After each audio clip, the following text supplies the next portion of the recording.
இன்னைக்கு பிக் பாஸோட ஹைலைட்ஸை பார்த்துடலாம். First big pass வந்து ஒரு டாஸ்க் கொடுக்குறாரு.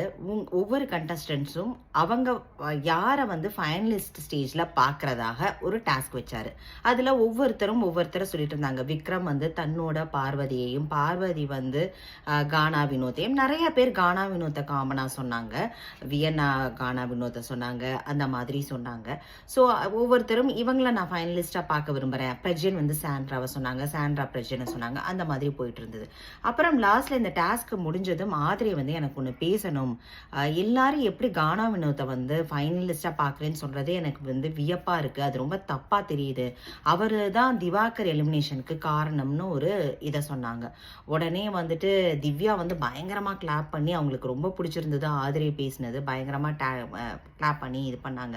அப்ப வந்து வினோத்தும் திருப்பியும் அவரை எதிராக பேச வரும்போது கமருதீனும் அரோராவும் அவங்க ரெண்டு பேரும் வினோத்துக்கு எகெயின்ஸ்டா இல்லைன்னா நீங்க சம்டைம்ஸ் வந்து அதை அக்செப்ட் பண்ண தெரிஞ்சுக்கணும், யாராவது ஒரு விமர்சனம் வச்சா நீங்க எதிர்த்து பேசுறீங்க அப்படின்னு சொல்லிட்டு அவங்க சொன்னாங்க. ஸோ அவரும் வந்து உட்கார்ந்துட்டாரு.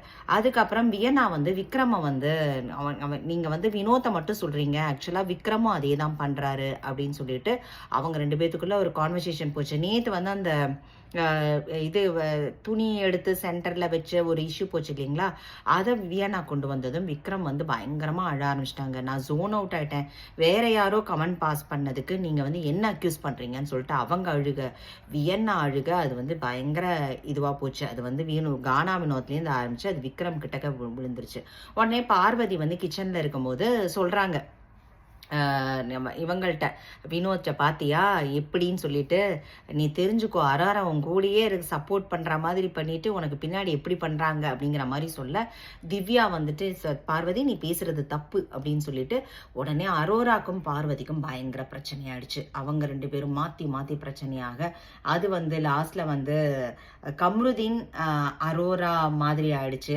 ஆதிரைக்கும் கம்ருதீனுக்கும் அதுக்கப்புறம் பிரச்சனை வந்துருச்சு. ஸோ கம்ருதீன் வந்து அரோரா காலையே விழுந்துட்டாரு, ஷார்ட் அவுட்டே பண்ண முடியல, அவங்க அழுதுட்டு போயிட்டாங்க.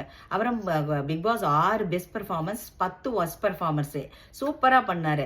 10 ஒர்ஸ்ட் பெர்ஃபார்மன்ஸையும் என்ன கேட்டால் அத்தனை பேர்த்தையும் ஜெயிலில் அடைச்சிருந்துருக்கணும். இந்த இது மாதிரி அவங்க எல்லாத்தையும் 10 ஒர்ஸ்ட் பெர்ஃபார்மர்ஸாக வந்து செலக்ட் பண்ணினாங்க. அதில் சாண்ட்ரா, அரோரா, கனி, விக்ரம், சபரி, இன்னொரு யாரோ ஒருத்தர், அவங்க மட்டும் பெஸ்ட் பர்ஃபார்மன்ஸ். மிச்சம் எல்லாரும் ஒர்ஸ்ட் பர்ஃபார்மன்ஸ் அப்படியே கொத்தா தூக்கி ஒர்ஸ்ட் பர்ஃபார்மன்ஸில் போட்டுட்டாங்க. ஸோ பயங்கர இதுவாக இருந்தது. அதில் வந்து 10 பேரும் ஜெயிலில் உட்காந்துட்டு இருந்தாங்க. அதில் ஒவ்வொருத்தராக நாமினேட் பண்ணி வெளியில் வரணும். அதில் வந்து ஒவ்வொருத்தராக ஃபர்ஸ்ட் அமித் எல்லாரும் வெளியில் எடுத்தாங்க, சுபிக்ஷா வெளியில் எடுத்தாங்க, பார்வதி வெளியில் எடுத்தாங்க, லாஸ்ட்ல ஆதிரி